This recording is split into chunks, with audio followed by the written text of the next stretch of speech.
Voices Across Virginia, the Spring 2026 Virginia Writers Project. Welcome to the Virginia Writers Project. I am your host, John Nicolay, Managing Editor for the project. Today, we take a close look at the Spring 2026 Journal, an issue that captures the breadth, depth, and spirit of a living literary community. This is not simply a collection of writing. It is a record of voices, established and emerging, brought together in a single volume that reflects both Virginia's cultural past and its creative present. From the very first page, the tone is set.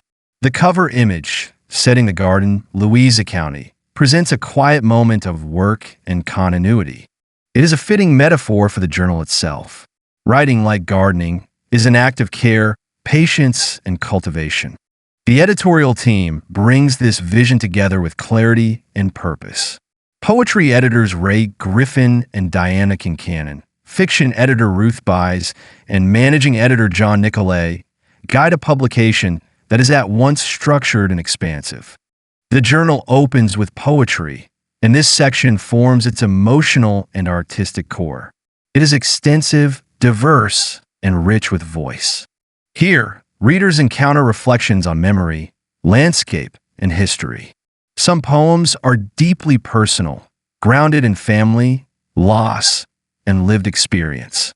Others reach outward, drawing on historical figures and imagined voices to explore Virginia's past.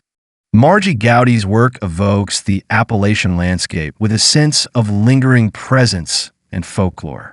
Frederick Wilbur's poems move between the domestic and the philosophical, turning everyday moments into meditations on time and meaning. Across the section, poets like Joy Merritt Christosek, Mary Whitlow, Ron Shapiro, and many others contribute pieces that vary in tone, structure, and theme. What unites them is not style, but sincerity. The poetry does not feel filtered into a single aesthetic. Instead, it feels gathered, an honest representation of a writing community in motion. From poetry, the journal moves into prose, where the scope broadens further. This section includes short fiction, reflective essays, and philosophical writing. It is here that the journal begins to engage directly with questions about literature itself. Pieces such as The Poet as Meditative Philosopher explore the role of writing as a form of thought. Other works examine storytelling, identity, and the boundaries between imagination and reality. There is also a strong interest in preservation, particularly in essays that address oral traditions and the act of transcription. Writing, in this context, becomes not just expression, but documentation. The prose section demonstrates that the Virginia Writers Project is not only showcasing creative work, it is also fostering inquiry, asking what writing does and why it matters. The journal then turns to reviews, offering readers a view into the broader literary landscape. These reviews engage with contemporary works and regional publications, placing them within a wider conversation. Titles such as Mountain, Memory, Marsh, McGill Catholic Union, and Nonsense Tropes for Nothing Days are examined with care and attention. This section reinforces the idea that the journal is part of an ecosystem. It does not exist in isolation. It reads, responds, and contributes to an ongoing literary dialogue. One of the most compelling aspects of a journal is its inclusion of student work.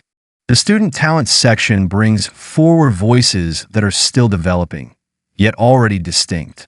These contributions include poetry, visual art, and personal expression from young writers representing a range of perspectives and even international contexts.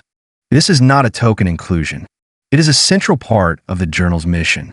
By placing student work alongside that of experienced writers, the Virginia Writers Project affirms that literary culture is something to be shared, taught, and sustained across generations. The final major section of the journal moves into history, and here the scope expands once again. These essays are grounded in research and narrative, exploring topics such as the Alta Vista Post Office mural, the McGill Catholic Union, and broader historical events tied to Virginia's development. This is not casual history. It is careful, deliberate work that bridges academic study and public storytelling. Through these pieces, the journal becomes more than literary. It becomes archival. It preserves stories that might otherwise fade and presents them in a way that is both accessible and engaging. Throughout the volume, visual elements reinforce this sense of purpose.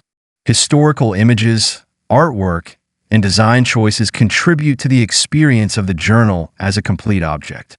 It is something meant to be read, but also something meant to be held, revisited, and explored over time.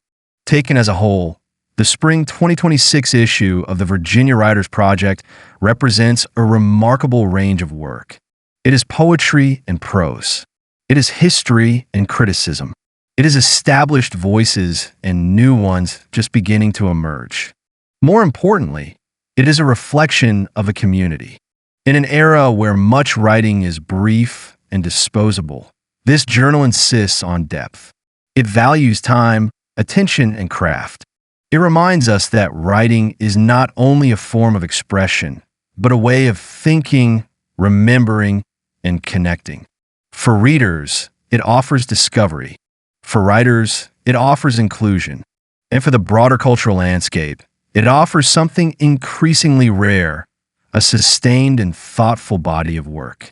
The Spring 2026 Virginia Writers Project Journal is not simply something to read once and set aside. It is something to return to explore slowly, to consider, and to carry forward. If you're interested in contemporary writing, in Virginia's cultural history, or in the evolving voices of a literary community, this journal offers all of that and more. It stands as both a record and an invitation. A record of what has been written, and an invitation to continue writing. Thank you for listening.